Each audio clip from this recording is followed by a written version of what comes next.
In this conflict in May 2025, drones were used, but not extensively. So there were a limited number of drones launched by both India and Pakistan against each other.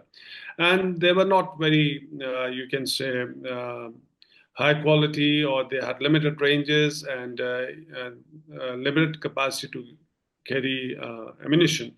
But the drones that they are pursuing, both India and Pakistan, for the future, they are going to be more effective, efficient, and likely to create more problems for each other.